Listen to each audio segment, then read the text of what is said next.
Les baladeurs, une série audio, les Others. Des balades, des aventures, des mésaventures en pleine nature. Prêt pour le départ? Prêt? C'est parti. Coupure de presse, journaux, fil d'actualité sur les réseaux, JT télé, tracts dans les boîtes aux lettres pour jardins partagés. Les nouvelles de la Terre se relaient, se diffusent. Elles brûlent, se réchauffent. Les arbres sont coupés par milliers, les océans pollués. On nous dit qu'il est temps, qu'il est urgent de réagir. Toi, moi, nous tous. Alban Grosdidier a décidé d'agir. Il rejoint Greenpeace en 2013 et quand il est question de partir sur le terrain, il se porte immédiatement volontaire. Au cœur d'une région aux confins de la Russie, où l'industrie pétrolière est omniprésente, il passe 3 semaines. 3 semaines au pays de l'or noir, les pieds glués aux flaques résiduelles, les mains dans le magma sale de la pollution sauvage des géants industriels. S'engager envers une cause, qu'est-ce que c'est? Alban nous donne un morceau de réponse, lui qui a engagé son corps et son mental dans cette expérience brute, qui pourtant marque son parcours avec un avant et un après.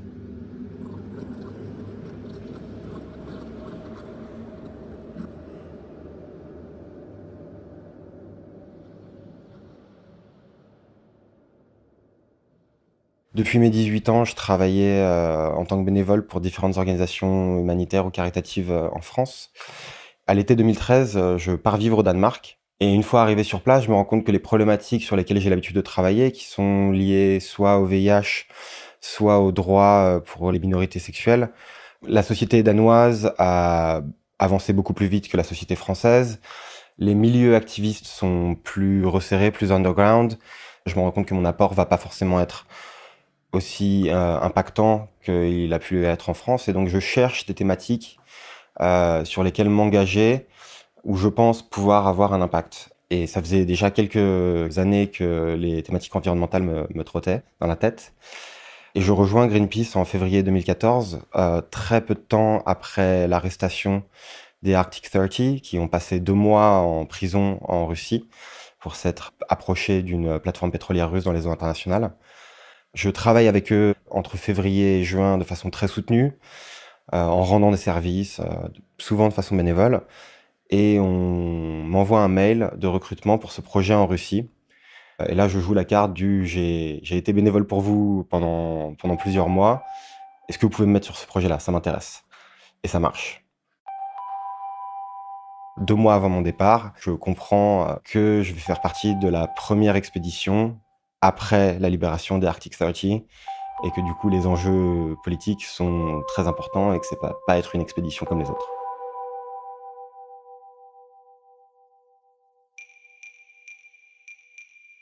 Je pars pour une expédition sur un territoire où d'habitude les activistes qui font le travail que je vais faire ont des problèmes juridiques, et les problèmes juridiques en Russie, c'est compliqué.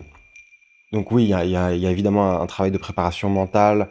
Je fais un travail de recherche qui a à la fois pour but de me préparer, de me rassurer. Je reçois aussi évidemment une certaine quantité de documents de la part de Greenpeace pour me préparer, notamment en termes de santé. On sait à l'avance qu'on va avoir des gros problèmes de moustiques, ce qu'ils appellent les moshkas, les black flies. En gros, des problèmes de parasites, quoi. Et qu'il faut être très spécifique sur les tenues à prendre, le type de cosmétiques à prendre, de savon. On a un listing très spécifique là-dessus, parce qu'on sait à l'avance que ça va être un problème sanitaire. Je fais un petit travail de préparation en tant que photographe, parce que le bureau danois de Greenpeace avec lequel je travaille à ce moment-là me demande de produire de la photo. Et j'essaye de faire un travail de recherche à la fois en termes de matériel, donc je m'équipe un petit peu différemment parce que je sais que je pars sur une zone arctique. Et j'essaye d'anticiper un petit peu le sujet. Je fais un travail de préparation qui, en tant que photographe, est toujours un travail qu'on fait et qu'on va jeter dès qu'on met un pied sur place. Mais c'est important enfin, moi, je considère que c'est important de se faire une fausse idée pour pouvoir s'en défaire une fois sur place. Ça me permet de rentrer plus rapidement dans une véritable observation du sujet et de me défaire de l'ensemble des clichés que j'ai préconstruits vis-à-vis d'une situation ou d'un territoire.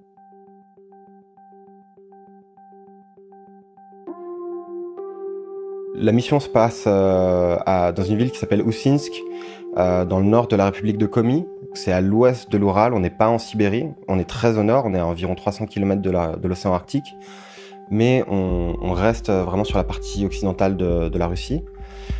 Je prends un avion de Copenhague jusqu'à Moscou.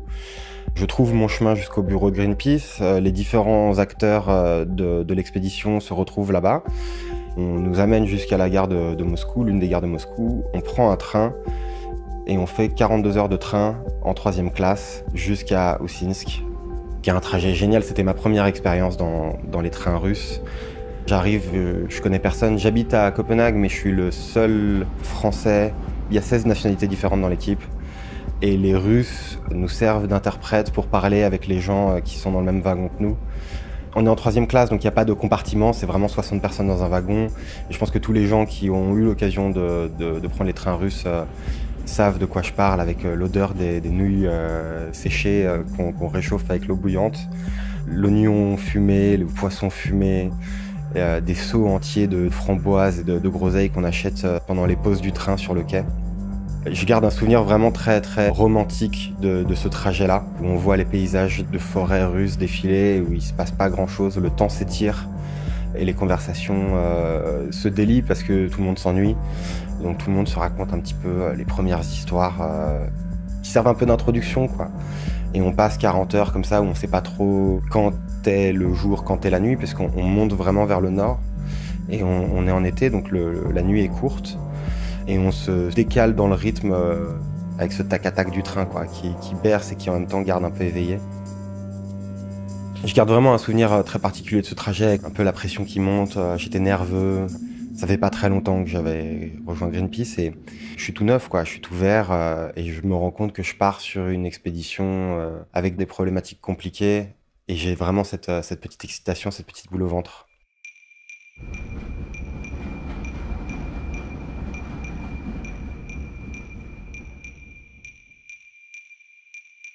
On a 2 objectifs définis pour l'expédition. Le premier, c'est un mapping des fuites pétrolières sur un champ pétrolifère spécifique qui appartient à la compagnie Lukoil, sur une zone d'environ 250 km². Et le deuxième objectif, on est là pour nettoyer une fuite de pétrole qui a été présélectionnée par l'un des membres de notre équipe et documenter le processus de nettoyage pour essayer de le diffuser en presse, pour essayer de s'en servir comme un exemple de la difficulté qu'il y a à nettoyer des fuites de pétrole. On est à 1800 km au nord-est de Moscou, 30 km du cercle polaire arctique, dans une ville soviétique dont l'ensemble de l'économie tourne autour du pétrole, et on n'est pas du tout dans une démarche d'une action Greenpeace à l'occidental.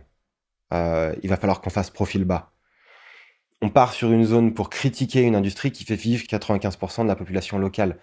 Évidemment qu'il va falloir qu'on fasse profil bas, ou en tout cas qu'on ait une démarche d'intégration qui soit pas dans une confrontation qu'on retrouve habituellement dans les actions de Greenpeace.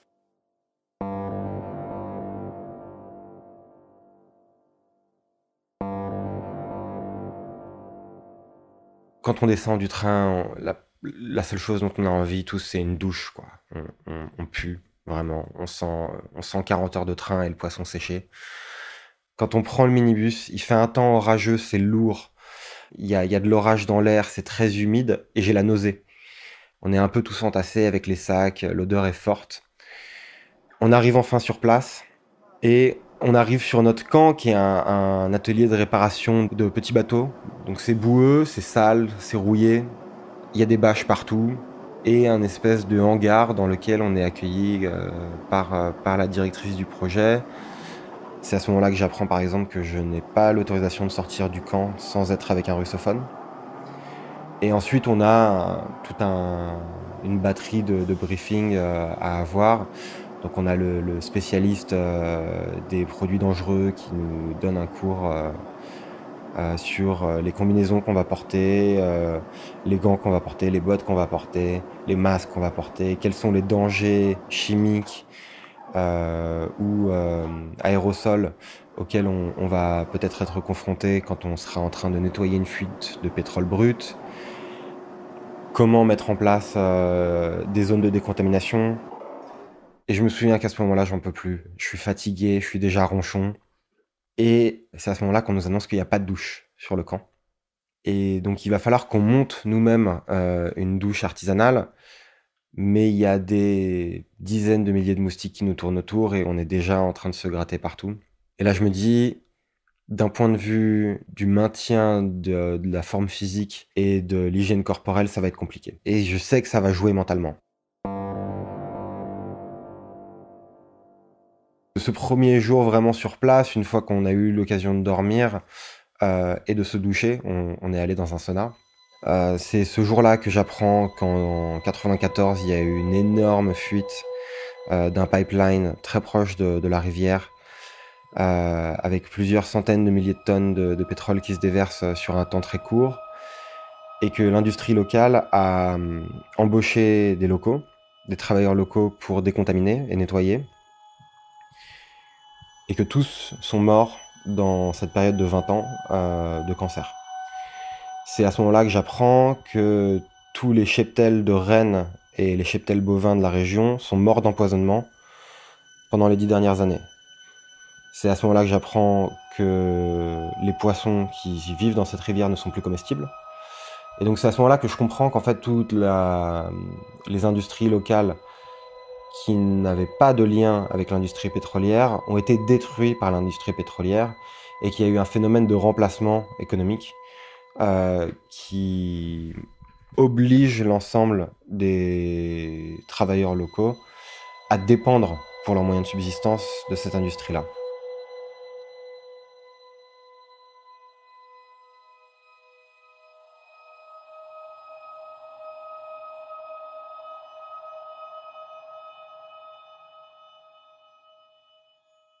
Notre deuxième journée, on se réveille très tôt et on part en petite camionnette à 2 équipes jusqu'au site qu'on va nettoyer.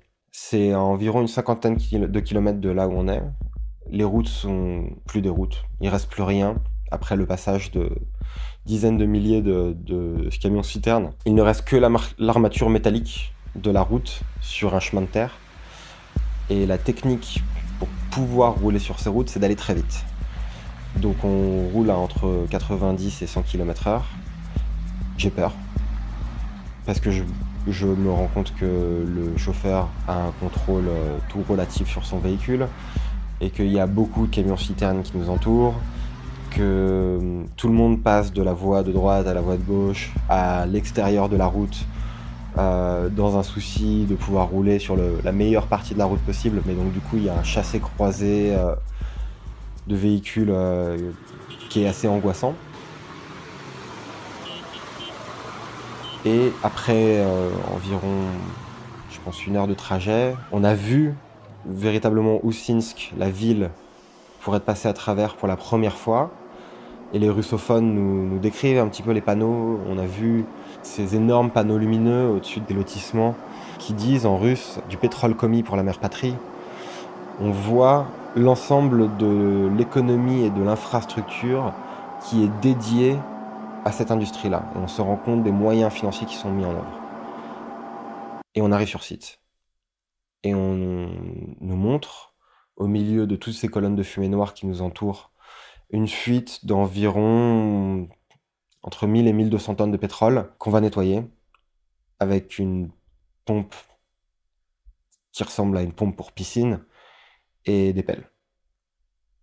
On commence à s'installer, on met en place une zone de décontamination, on enfile nos tenues, on scotche nos bottes, nos gants, on a des masques, des filets pour la tête, quoi, pour les moustiques qui marchent à moitié.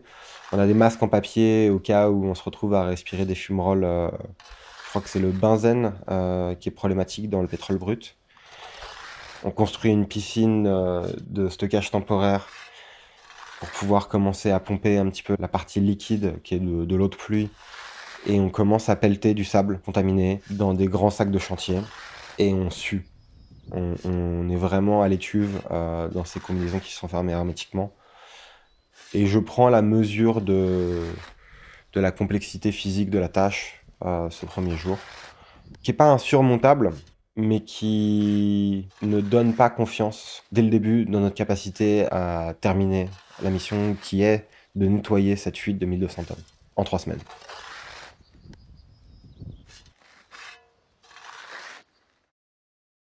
Au 3e jour, je bascule sur la mission de reconnaissance. Et donc je passe une journée à quadriller cette zone de 250 mètres carrés à la recherche de fuites de pétrole. On utilise des images satellites et on va vérifier sur place physiquement que ce qu'on voit sur les images, c'est bien des fuites. Et donc on trouve tout type de fuites et de pollution toxique. On est avec un chasseur toute la journée parce qu'il y a des ours dans la région. C'est lui qui définit les zones sur lesquelles on va être et à quel point on peut s'éloigner du groupe. C'est un gros russe de 60 ans avec une moustache énorme et un fusil le plus long possible qui me donne un peu l'impression de contrôler le groupe à moitié par ego, à moitié par sécurité. Ce qui me va très bien à ce moment-là, ce qui me permet de me laisser porter et de m'amuser un peu à demi-mot de cette personnalité complètement rocambolesque que j'aurais jamais rencontrée dans d'autres circonstances. À un moment, on arrive sur une zone où le directeur de cette mission d'exploration est passé la semaine précédente. Il manque à peu près 50 mètres de forêt sur une largeur de 200 mètres. Les arbres sont plus là. C'est même pas qu'ils ont été coupés, c'est qu'il n'y a plus aucune trace de ces arbres-là. Et quand on va à la nouvelle lisière de la forêt, on trouve des gouttelettes de pétrole sur l'écorce. Et donc à ce moment-là, le chargé de campagne spécialisé nous explique qu'il y a très probablement eu une pompe du puits qui a déconné, que ça a dû provoquer un jet de pétrole à plusieurs centaines de mètres à la ronde, et que pour masquer ce jet de pétrole, la compagnie, en toute illégalité et sans aucune déclaration, abat tous les arbres contaminés, tous les troncs qui ont reçu du pétrole, même s'ils sont encore en bonne santé, et sable la zone sur environ 50 cm de profondeur, de façon à masquer la fuite. Et en fait, c'est quelque chose qu'ils font de façon répétitive sur toute une région.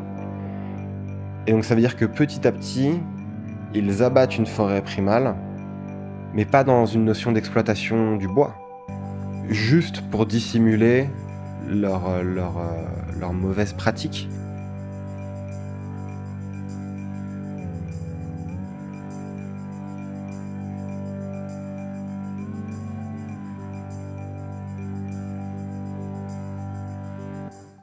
Le premier moment où je comprends qu'on va être tributaire des compagnies pétrolières locales, ou en tout cas qui opèrent sur la région, pour travailler, c'est le moment où je vois la pompe qui est mise à notre disposition, qui est une pompe qui ressemble à un moteur de voiture, qui est toute petite.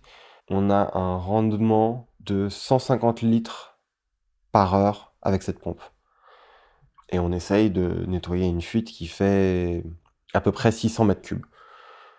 Donc il est évident que cette pompe n'est pas adaptée au travail qu'on va faire. Et en même temps, quand on demande une autre pompe, on nous dit non. Soit elle n'est pas disponible, soit elle est cassée. Le deuxième aspect, c'est le camion-citerne qui vient récupérer la matière liquide qu'on a pompée.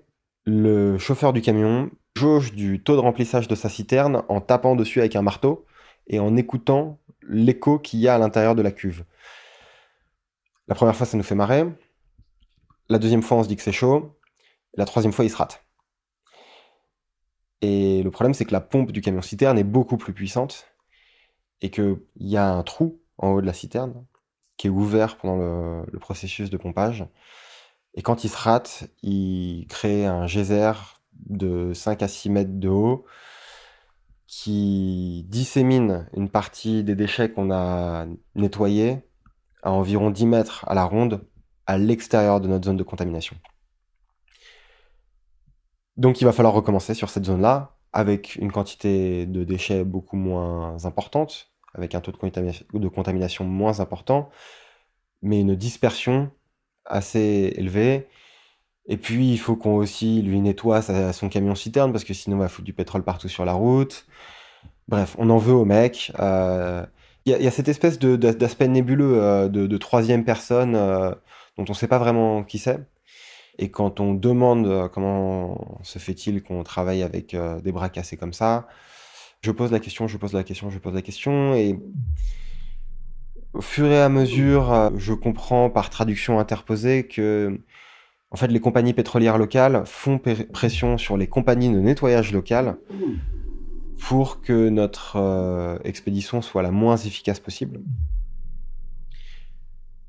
Et ils peuvent le faire évidemment parce que les compagnies pétrolières représentent 100% de l'activité économique des PME. Et donc, si quelqu'un s'oppose à ces compagnies pétrolières en nous aidant un peu trop, ils détruisent leurs moyens de subsistance.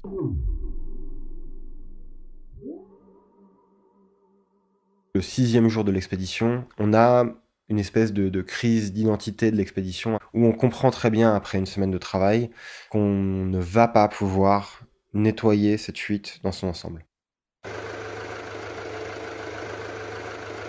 Ça veut dire que jusqu'à la fin de ce projet, on va travailler d'arrache-pied dans des très mauvaises conditions pour une tâche dont on le sait d'avance qu'elle va échouer. Et donc ça pose des problématiques psychologiques, des problématiques mentales avec lesquelles il va falloir composer. Tous les activistes qui ne sont pas russes ont eu un moment de désespoir, à un moment ou à un autre.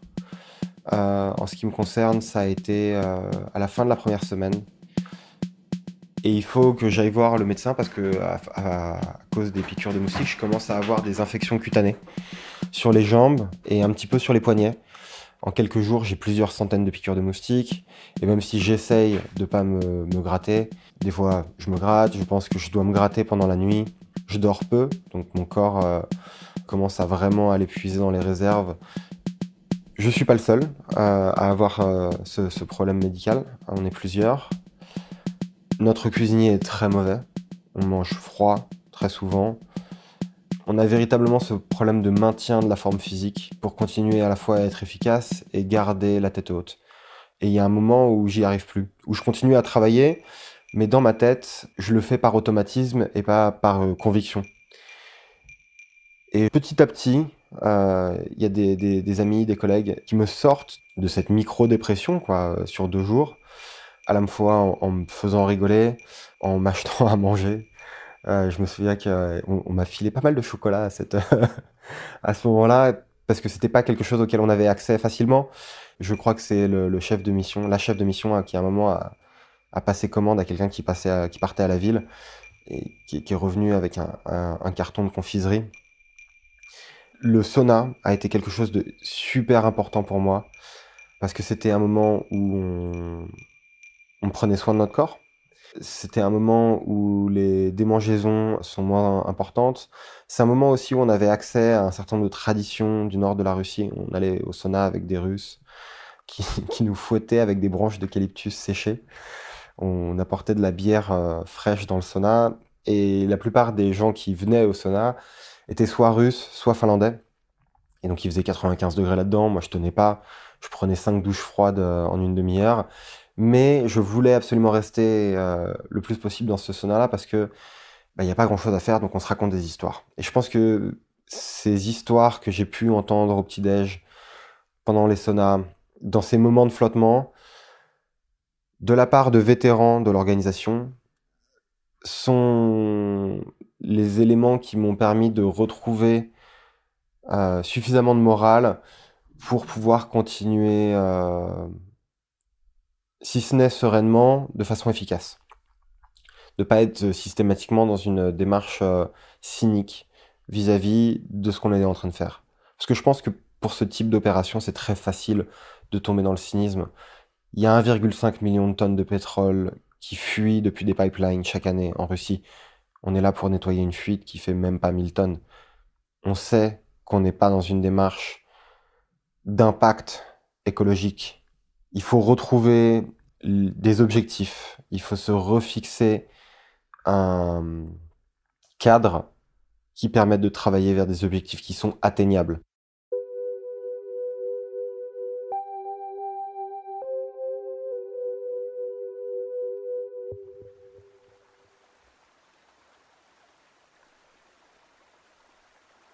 Au milieu de l'expédition, il nous donne un jour off. Et on part en bateau, voir à la rencontre de deux rivières, dont la Petchora, qui est la 3e plus grande rivière d'Europe. Donc le paysage est hallucinant. Il y a de l'eau partout autour de nous. On est sur des collines relativement élevées. Et on a une vue sur l'ensemble de la région. Je pense qu'on voit à 50 km à la ronde. Et on est très proche d'un petit village où il reste encore quelques vaches, où l'église est construite en bois, où il y a quelques signes de cette Russie orthodoxe traditionnelle, pauvre, fermière, mais qui nous sort de cette désolation industrielle pour une journée. C'est une journée où on va rire. C'est une journée où les locaux nous font boire une vodka dégueulasse, qui est complètement laiteuse, et dont je bois pas beaucoup. J'en bois pas beaucoup d'ailleurs parce que j'ai un peu peur des procédés de distillation. On joue de la musique. Je me souviens qu'il y a des gens qui se servent d'une tente comme un cerf-volant. On trouve des échappatoires psychologiques là où on peut. Et c'est un moment qui nous resserre, c'est un moment qui nous rassemble. En nous offrant cette hauteur géographique, nous donne un peu de hauteur conceptuelle.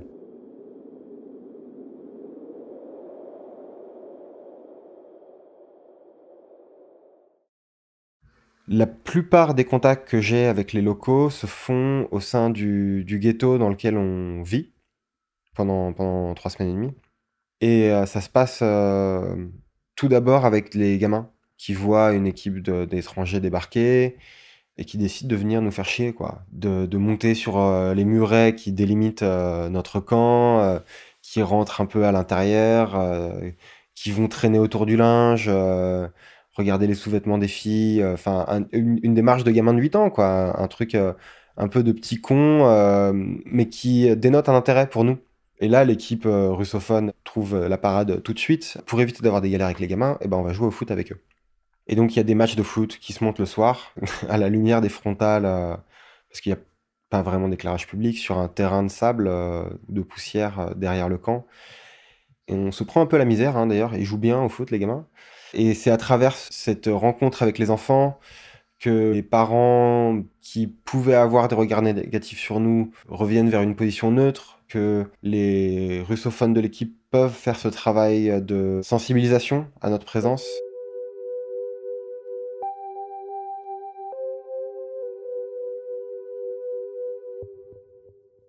Le dernier jour de la mission, le matin, quand je me lève, je vais compter le nombre de fuites qu'on a répertoriées sur la région. Et j'en compte 220.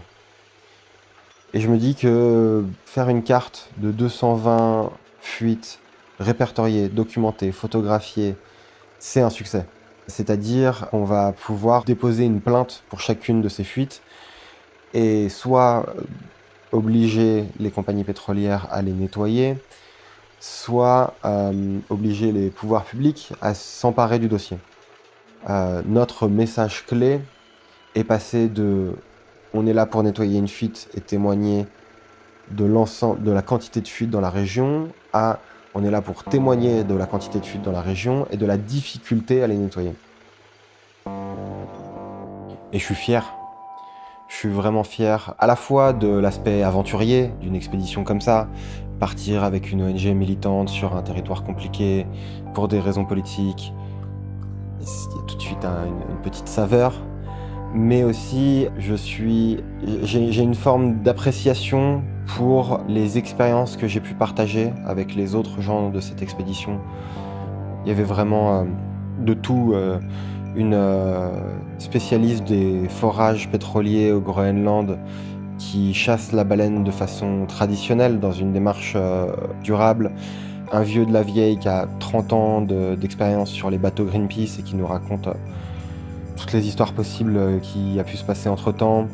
Et le fait d'avoir pu partager toutes ces histoires et toutes ces expériences avec des activistes chevronnés me fait tout de suite comprendre que je vais grandir dans cette démarche-là. Et que je passe d'une démarche où je suis un bénévole qui travaille de façon locale dans des capitales européennes à quelqu'un qui a la capacité de travailler sur des expéditions en dehors de l'Occident et des projets à long terme avec des problématiques politiques beaucoup plus compliquées. Ça a été ma première véritable expérience de défi vis-à-vis de ça. Et aujourd'hui, je travaille dans ce milieu-là, je fais ce métier-là quasiment au quotidien. J'ai compris à quel point ça allait m'impacter dans le futur.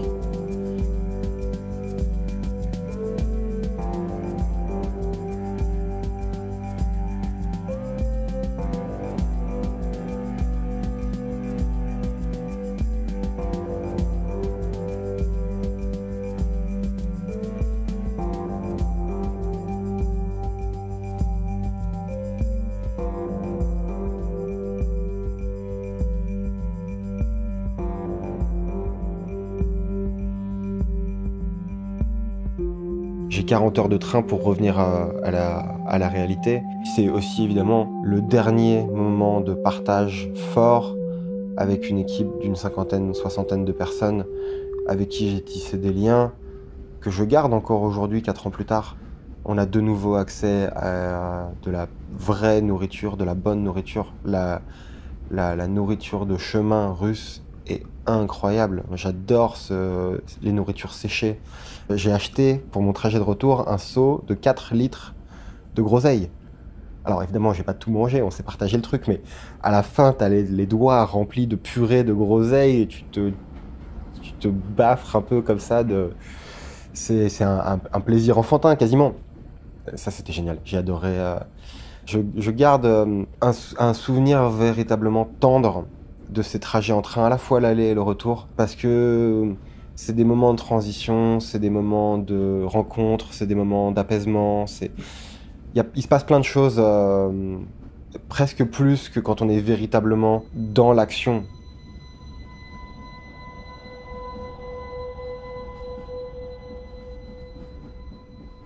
Il y a quelque chose qu'il faut surtout pas enlever au questionnement environnemental, c'est que évidemment chacun à son échelle, c'est une très bonne démarche. Maintenant, on sait que les problématiques environnementales sont des enjeux de civilisation aujourd'hui.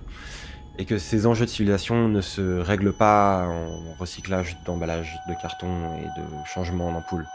Il y a une pression à faire sur les mécanismes industriels de notre civilisation. Il y a une pression à faire sur le politique, l'économique, de façon à faire évoluer plus rapidement. On ne peut plus aujourd'hui faire des études sur 10 ans, on a déjà les résultats. Aujourd'hui, il faut implémenter les changements. C'est pas ce qu'on a fait en Russie, parce que la Russie est un État très particulier sur les questions de société civile. Mais en France, en Europe, en Occident, on a la possibilité d'aller vite. C'est pour ça que dans le cadre de mon engagement, je participe aussi à un grand nombre d'actions directes non violentes qui ont pour but d'impacter l'environnement médiatique et les opérations de compagnies que je considère comme étant nocives pour l'environnement. C'est mon engagement personnel.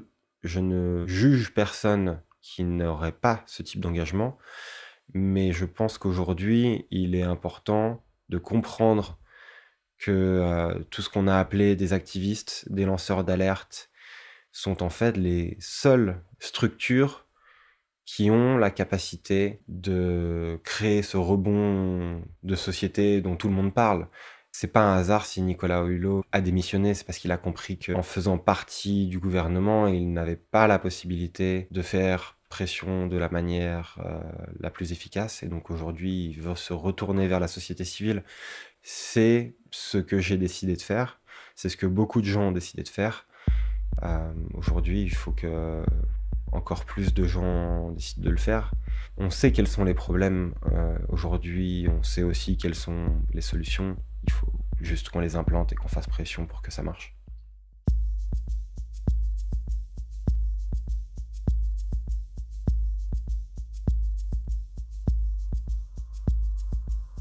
Cet épisode des Baladeurs est une production Les Others, signée Camille Juzo, avec une musique de Alissane Brassac et un mixage de Laurie Galigani. Vous pouvez découvrir d'autres récits de voyage sur le fil de podcast Les Baladeurs. Et bientôt, dans le nouveau numéro de la revue Les Others, en pleine préparation, pour votre plaisir de lecture. Retrouvez-nous également au Paris Podcast Festival le samedi 20 octobre, à la Gaîté Lyrique. Vous y découvrirez les dessous de fabrication de ces voyages sonores. À bientôt donc pour d'autres aventures.